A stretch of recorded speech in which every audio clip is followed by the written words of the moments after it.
Dr. Sella here, and the fastest way to eliminate fear in your football program is to get your people to know where to go. If you can eliminate any thinking on the part of your offensive players, it's going to go a long way to canceling fear out of your football program and out of your offense. So what the academies are doing now is this has become 25 plays per game. Army and Air Force did this 25 times a game. They use dive, crush, and zone kick / zone option basically to keep everything so consistent that it eliminates fear because people know where to go. Because on the dive, look, they're starting to get a lot of stemming now. They're starting to get a lot of movement during the cadence. And yes, you can run freeze. I've made videos on this. You can run freeze and check the play during your second cadence. But it was starting to get to the point in 2021 where teams didn't care. They would move again. So you got to play the hand you're dealt. So basically what they do is it becomes an A-gap wedge from there. So what happens is on zone dive, it's an A-gap wedge with the center and the guard. Backside guard sprints through the center. Backside tackle sprints through the backside guard on their scoop blocks. Backside receiver sprints through the safety. Tackle wedges with the guard. If he gets a 4-eye, he makes a 4-eye call and he blocks down on the 4-eye. And then the A-back wedges with the guard.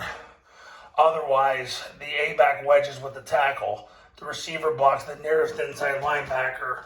The quarterback takes the snap, jumps in the gap, points the ball. The B-back sprints through the ball, sprints through the play side hip of the tackle, and sprints through the end zone.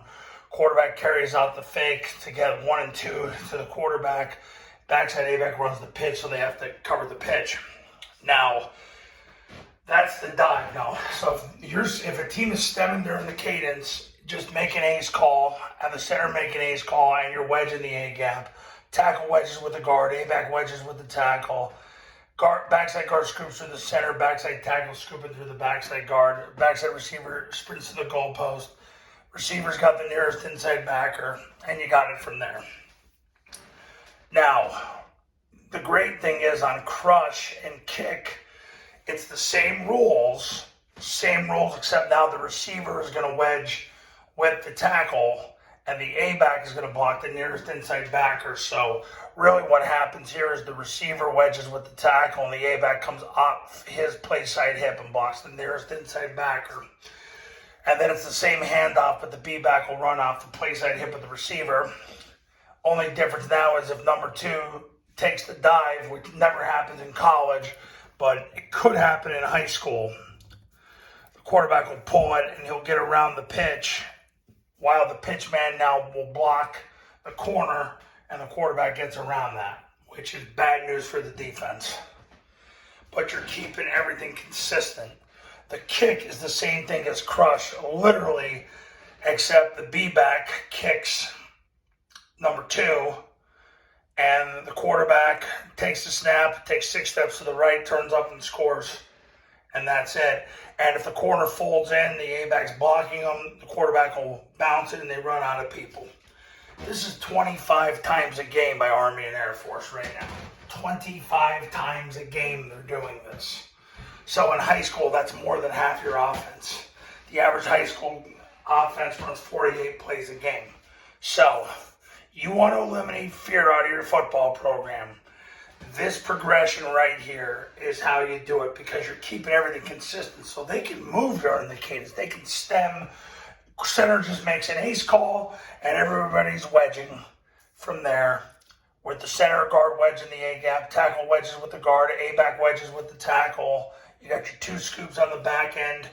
Crush and kick is the same thing, except the receiver wedges with the tackle, and the A-back comes off that block and blocks the nearest inside linebacker. But when you keep everything consistent like this, you eliminate fear because your people know where to go. So, and the progression for how you do it is you run the dive. If you get 4 yards, you run it again. If you don't get 4 yards on the dive and number 1 came up the field, you're going to run crush or kick the next play. That's how simple it is. Now, if number 1 the player over the tackle takes the B back, well, then you're going to run mid-triple. That's another video.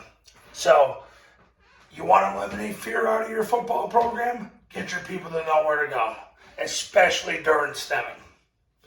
Coaches, you want to learn how to run Army, Navy, and Air Force's modern day triple option offense the right way the first time. The Triple Option Football Academy camps. We're in year number 13 of the camps. They help people win big every single year. Give me a call and get your camp ready to go for this spring and summer. And I'm telling you right now, you're going to win more games in 2022. Stick to the system, follow the script, and your life is going to change. Talk soon.